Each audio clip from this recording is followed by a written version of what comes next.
All right, so we got a 986 here, and transmission's giving us some issues. It was whining or screaming, vibrating, whatever you want to call it, really bad anytime the tractor would move. If it was stopped in neutral, or if it was rolling, or if it was stopped in neutral with it in gear and clutch pushed in, anything like that, it wouldn't make any noise. But as soon as you moved, it would make noise. And even if you're in neutral, whatever, it would always whine really bad. So we took things apart just to see if you can figure out where the issue is coming from. I'm just going to explain a few things on how to take this apart. To get this top cover off, which we did while it was still in the tractor, we had to remove the side fuel tank. And then you can, there's a shift collar that goes on this here ring for your reverse gear. And it slides down from the top into that hole.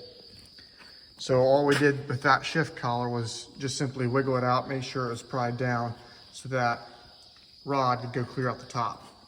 Now we had a bit of a fight on this one because the reverse arm, or the reverse pin right here that holds this arm on, this pin had worked its way out.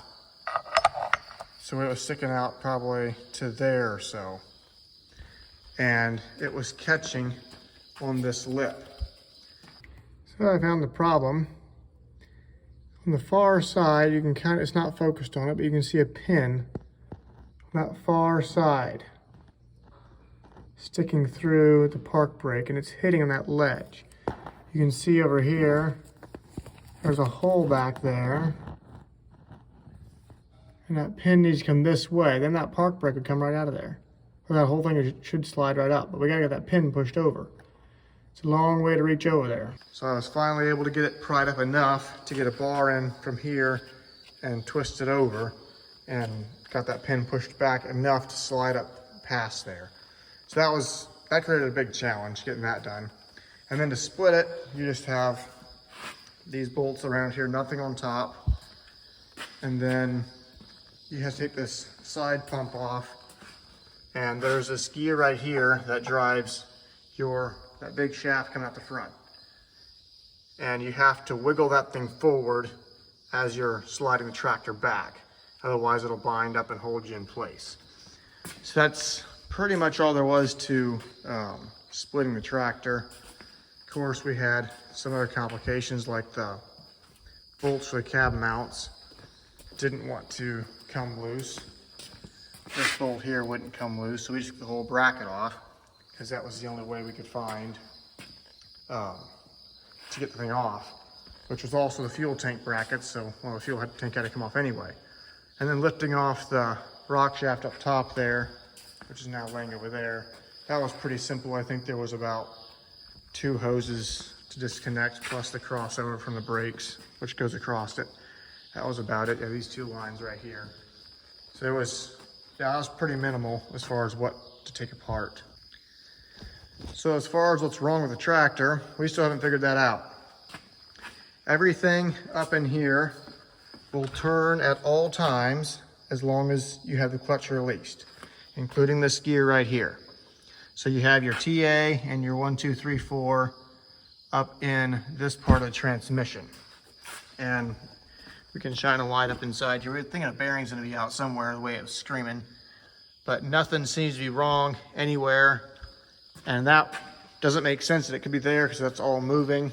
You come back here, that gear slides over top of this. That bearing's fine. And then it puts it into the high side on this shift collar, comes forward and locks that gear directly to the pinion gear going back. And then it just shifts this direction and locks this gear in to put it into low range. And there's a counter shaft underneath that does that gear reduction. But all those parts are spinning when you're in neutral. It's only when this shift collar slides either direction that will engage that. And this gear also is stopped when it's, this is the only gear, and this gear here, the 2 gears that are stopped when you're in neutral. The rest of them all spin, including this gear here. So the reverse just simply locks these 2 together this one drives this gear, which drives the pinion going back to here. Also, the park lever rests on this gear right here and locks that into park. So everything else is spinning while in gear. And with that being said, it should make at least some noise when you're moving, but it's not. This gear has a little bit of wear on it, but nothing crazy. Can't really see that making that much noise. The pinion and the ring, yeah, they have wear, but they're not going to be clattering. I mean, we're talking a very, very high sped vibration. So the next step is to pull the final drives off. I cannot imagine this is going to be the issue, but perhaps one of them is causing an issue. Maybe there's a bearing out inside of one of the final drives. If we had thought about the final drives earlier, we would have stood on the brake and really gave this thing a workout to see if it would stop on one side or the other, which would save us a lot more diagnosing. We wouldn't have had to tear the whole thing apart. We just slide the one side off if we had known that. But we didn't even think about that being an option. We thought it's going to be in here somewhere with the bearing out, which maybe it is yet. We just haven't seen it. Maybe the bearing's not so bad to leave pieces in the bottom. There's no pieces laying in the bottom of the transmission, other than a few little itty bitty pieces that I'm not too worried about. Also, when you split this thing, I forgot to mention, there's a little ring that goes right inside there. That ring is laying right here. So just remember that is going to fall out of there, and to put that back in when you put it together. So we're going to keep tearing this thing apart. We saw a few metal filings come out of this side when we drained the oil from right there. So we're going to go ahead and tear this side off first and see if there's an issue there. Hopefully that'll be the problem. We won't have to dig any farther. We don't know yet. All right, so I started taking this apart and I realized, oh yeah, I don't need to take everything off, just the brakes. And I should be able to see everything I need to see. So there's the bearing, the inner bearing, and the cog, which I was not at all surprised to see the cog is fine. And it just didn't make any sense that could make the sound we're hearing. So everything looks good there. This brake drum is right there. It all comes apart in one piece. There's 2 bolts that stay in to hold it together. The other side, however, isn't quite that nice because you have your differential lock coming in through this side. So you have to split it in half. Underneath all these plates, there's a snap ring. So you take the front cover off, or the outside cover. There's 2 pieces here, I guess. The shaft is with it. So you take that whole thing out, and then you can get the snap ring loose, which goes on right in that groove there. And then the rest of that stuff can all come off. And then you can look in there. But like the other side, there is nothing alarming about that.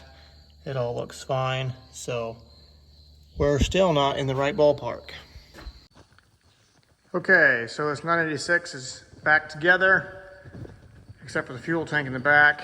Got it running again, and finally figured out what happened. So before we put the seat and everything like that in here, we did a bunch of tests, and we discovered, I should get a light. So we discovered up here, there's the park lever right there, the linkage going back to, you can see right there is the pin and the assembly that releases the park. So that pin will pull up as that rocks back. And I don't know if you can see up in there that we cut that rod and shortened it, because what was happening is that it was not pulling itself out of park. It was actually just rubbing a little bit, creating a vibration, and as you saw in that one picture, it ended up pulling that park pin that holds the park lever on. It pulled it off the tractor completely, it vibrated out to where we couldn't get that top cover off, and I can't really see it anymore, but the top cover wouldn't come off. And that was what probably created the problem to get worse and worse. As that pin vibrated out, it probably allowed it to move just a bit closer to the gear and vibrate even more. So it very much accelerated this problem very quickly. But there's no adjustment on that linkage. there's nothing you can do about it but either buy all new parts so you get nothing's wore again, or you do like we did and you just shorten that arm to where it pulls it up just a little higher, and it now releases it, doesn't hit on the gear anymore. So that was where the vibration was coming from. Really frustrating that we had to tear the whole thing apart, thinking it was a bearing or something like that wrong. Would have had to pull that top cover off anyway, which meant the fuel tank would have had to come off and that side cover just to do that, simply for the fact that once we had that top cover off, we could put that pin back in place and verify that the park gear was not damaged beyond usability. So some of that stuff would have still had to be done, but that wasn't as big of a deal as we thought it should be. So looking back now, we know what we should have checked, but how do you know that when you're still trying to figure out what's wrong? So if anybody has an issue like that, it's making a bad noise, hey, check it out. You pull your floor cover off, put your finger down on top of that. Actually, it's beneath the seat on this tractor. But if you have somebody riding along where you can put your finger on top of that and feel if that park lever is vibrating down there, you'll know pretty quick if that's the trouble or not. And in this case, it turned out to be.